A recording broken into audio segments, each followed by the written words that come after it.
Ола! Добро пожаловать в Fortnite.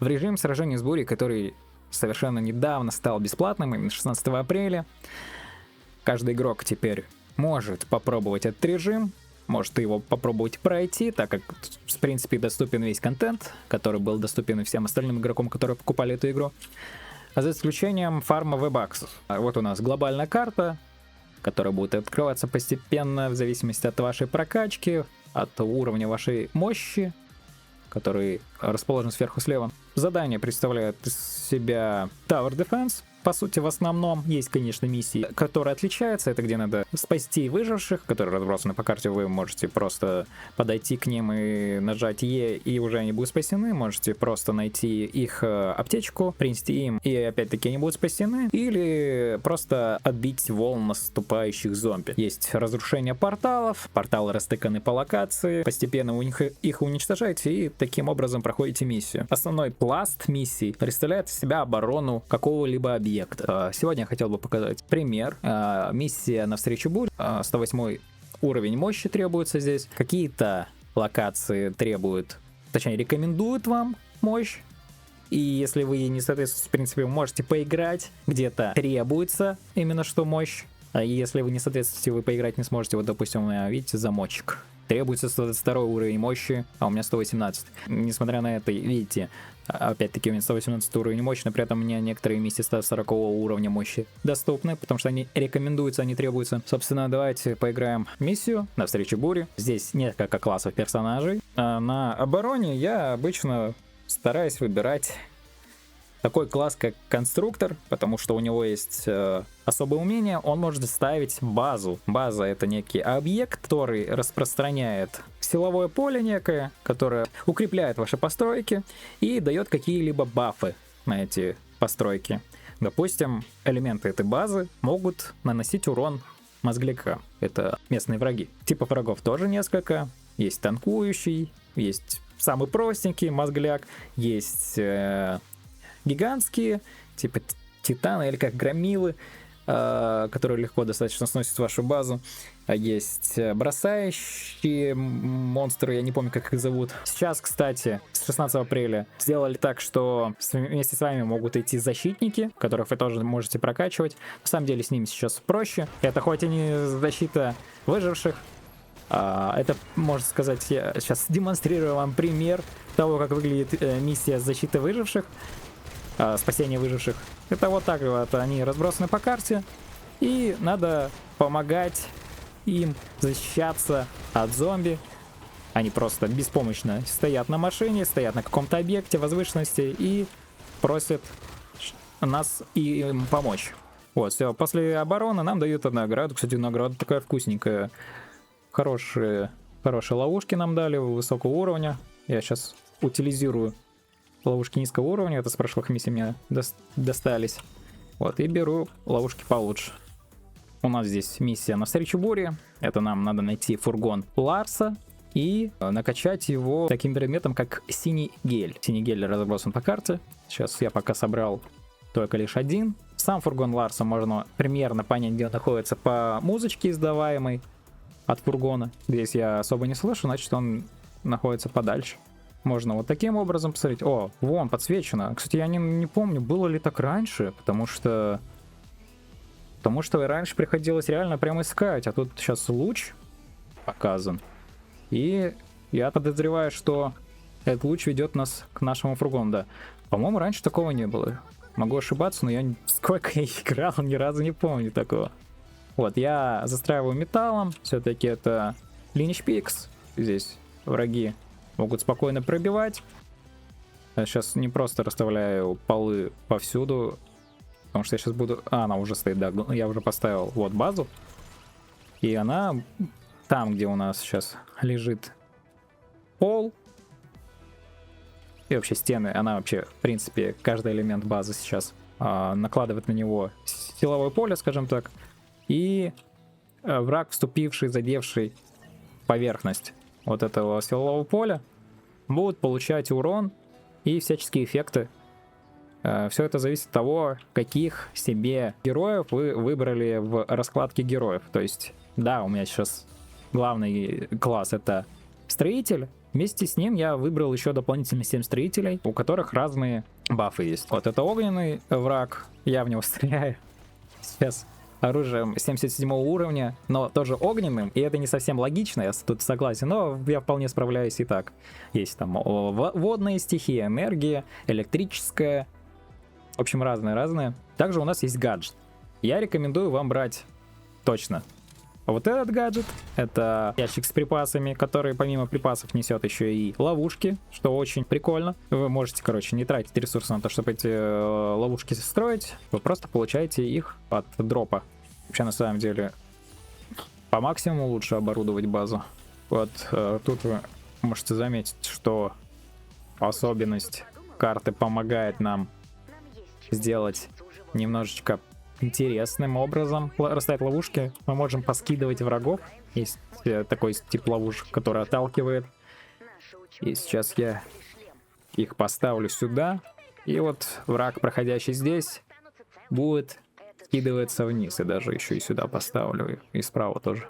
Также есть ловушки, которые подкидывают вверх. И вот можно сделать таким образом. И враг будет подкидываться вверх и улетать туда. Да, вот вы можете слышать диалог персонажей.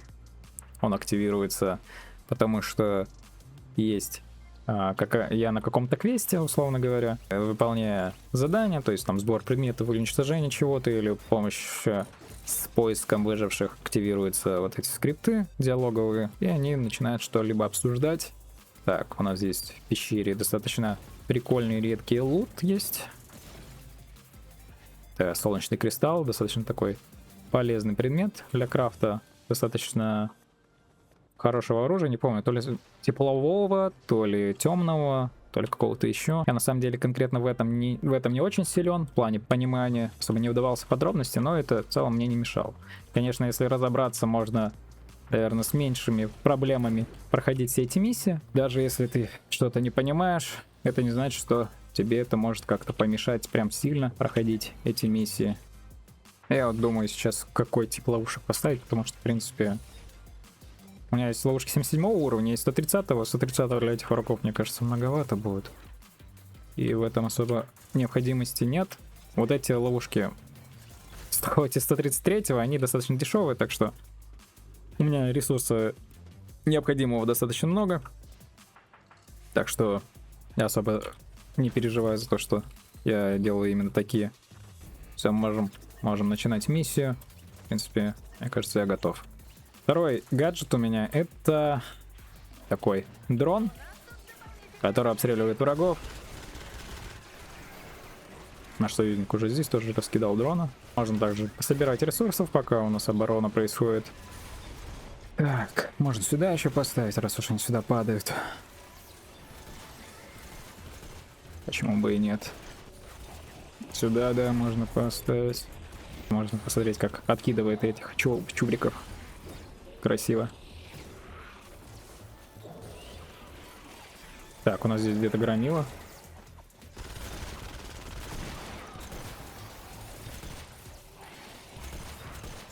Так, сколько я здесь не поставил? И здесь. Все нормально. Вот первая часть миссии у нас, считай, выполнена. Достаточно без проблем. Спокойно отоборонялись. Я наш чубрик 130-го вот здесь, на защите. По-хорошему бы каждого сюда поставить на защиту. Так, я пойду залью еще 2 синегеля, дабы продолжить миссию. Достаточно хорошо обороняемся, проблем никаких нет. Ладно, поставлю оружие уровнем повыше. Вот здесь есть такое прикольное оружие.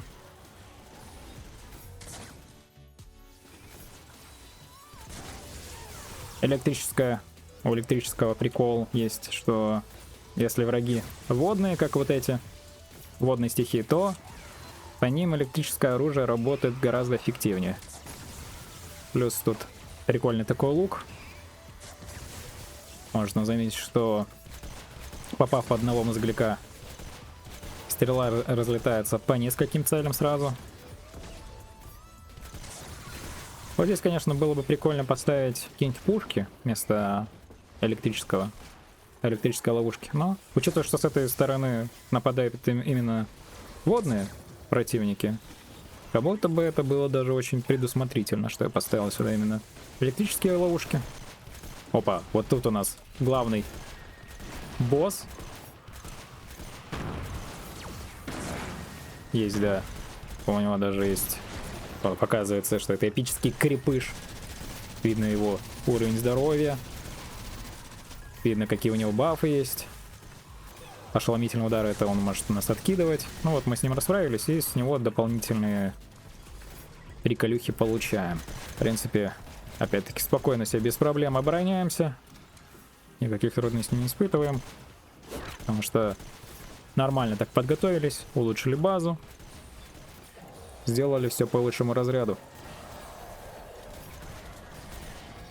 Я тут щитом откинул громилу, чтобы он не разрушал мне здесь ничего. Потому что вот эта набегающая атака, она достаточно опасна для построек. Изи. Все, 10 секунд. Миссия, считаю, практически выполнена. Причем выполнена успешно. Фургон Ларса не был даже задет.